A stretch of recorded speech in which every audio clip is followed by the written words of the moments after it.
बाके बिहारी जी की एक भक्त थी जिन्होंने घर पर लड्डू गोपाल जी की सेवा ले रखी थी। अब वह समय समय पर बाके बिहारी जी के दर्शन करने के लिए वृंदावन जाया करती थी। अब उस भक्ता के मन में आता है कि इस बार वृंदावन काफ़ी भीड़ होगी और कहीं भीड़ में मेरा लल्ला मुझसे बिछड़ ना जाए, इसलिए वह अपने लड्डू गोपाल जी को अपने पड़ोस में अपनी सहेली को सौंपकर चली जाती हैं। फिर हमारे बाके बिहारी जी उन भक्त के साथ में जो दिव्य चमत्कार करते हैं, यह प्रसंग आप भी सुने। हरे कृष्णा, राधे राधे दोस्तों, मेरे YouTube चैनल में आपका स्वागत है।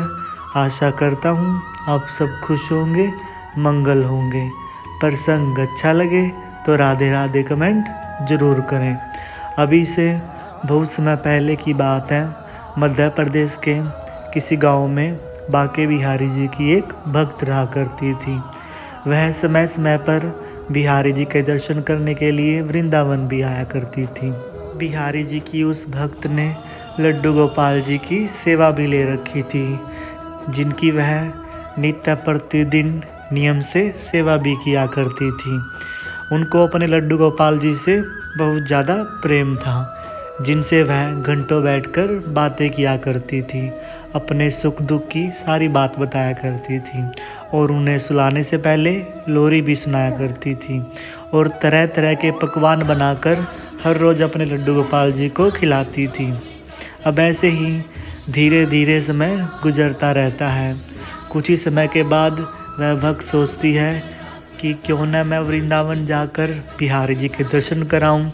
अब तो काफ़ी समय भी हो चुका है। बिहारी जी भी सोच रहे होंगे कि मेरी भक्त अब क्यों नहीं आती। वह भक्त अकेले में बैठकर इस चीज़ पर विचार कर ही रही थी। इतने में उनकी पड़ोस की एक सहेली उसके पास आती है और उससे पूछती है कि क्या हुआ और क्या सोच रही हो। तो वह भक्त उन्हें बताती है कि मेरा वृंदावन जाने का बहुत मन है। मैं सोच रही हूँ क्यों न मैं वृंदावन बिहारी जी के दर्शन कराऊँ। तो उसकी सहेली बोलती है, तो इसमें सोचने वाली कौन सी बात है, तुम जाओ और बिहारी जी के दर्शन कराओ। तो वह भक्त उन्हें बताती है कि वृंदावन तो काफ़ी भीड़ होगी और मेरे पास तो मेरे लड्डू गोपाल जी भी हैं। कहीं भीड़ में मुझसे बिछड़ गए तो मैं अपने लड्डू गोपाल जी के बिना क्या करूँगी। तो उनकी सहेली उन्हें आश्वासन देते हुए बताती है कि तुम लड्डू गोपाल जी की चिंता मत करो। जिस तरीके से तुम अपने लड्डू गोपाल जी की नित्य प्रेम से सेवा करती हो, ऐसे ही तुम्हारे पीछे से उनकी सेवा मैं करूँगी।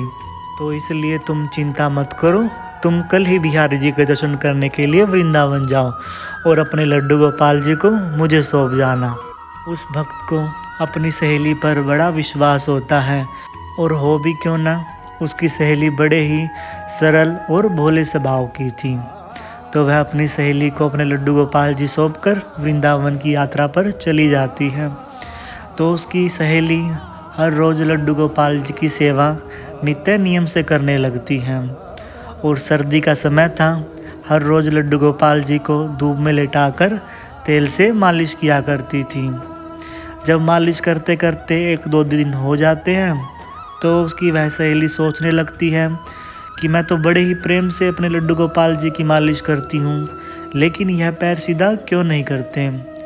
इस बारे में सोच सोच कर वह उस भक्त की सहेली इतनी दुखी हो जाती है, वह खाना पीना भी छोड़ देती है। बस लड्डू गोपाल जी की मालिश में लगी रहती है कि किस प्रकार से मैं अपने लल्ला का पैर सीधा करूं और ये चल पाए। 2 दिन बीत जाते हैं, लेकिन लड्डू गोपाल जी का पैर सीधा नहीं होता। अब उसकी सहेली और भी परेशान हो जाती है कि मैं अपनी सहेली को आने पर क्या जवाब दूंगी कि अब तक मैं उनके लड्डू गोपाल जी का पैर सीधा ही नहीं कर पाई। एक रात वह बड़ी दुखी होकर रोकर सो जाती है और सोचती रहती है कि पता नहीं मुझसे ऐसी क्या गलती हुई है जो लड्डू गोपाल जी पैर सीधा ही नहीं कर रहे हैं। ऐसे सोचते सोचते उसकी आँख लग जाती है और अब जैसे ही वह अगले दिन उठती है, तो वह क्या देखती है कि अब तक जो लड्डू गोपाल जी पैर मोड़कर बैठे थे, अब वह खड़े हो चुके हैं। उनकी अवस्था ही बदल गई है।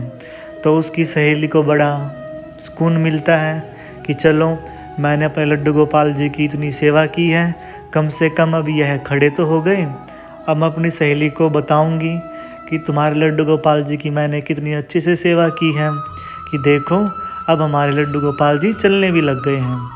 अब जैसे ही उसकी सहेली वृंदावन की यात्रा पूरी करके घर आती है तो उसकी सहेली बताती है कि देखो मैंने लड्डू गोपाल जी की इतनी अच्छे से सेवा की है कि अब इन्होंने पैर भी सीधा कर लिया है और ये खड़े भी हो सकते हैं।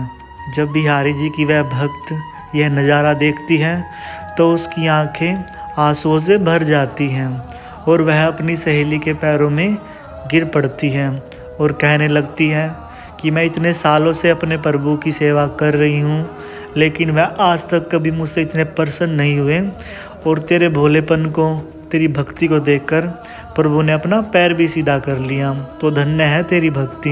अपनी सहेली को ये सब कहकर ज़ोर ज़ोर से रोने लगती हैं। तो दोस्तों, हमारे ठाकुर जी, हमारे बाके बिहारी जी भक्तों के भाव और प्रेम से प्रसन्न होते हैं। उन्हें भक्तों से कुछ भी नहीं चाहिए, वह तो केवल अपने भक्त के भाव ही देखते हैं, भाव से ही प्रसन्न होते हैं हमारे प्रभु। तो बोलिए श्री कुंज बिहारी श्री हरिदास। तो दोस्तों, आज के लिए बस इतना ही। यदि अगर आपको मेरी वीडियो अच्छी लगी है तो वीडियो को लाइक कीजिए, चैनल को सब्सक्राइब कीजिए और राधे राधे कमेंट ज़रूर करें। मिलते हैं अगली वीडियो में, तब तक के लिए हरे कृष्णा, राधे राधे।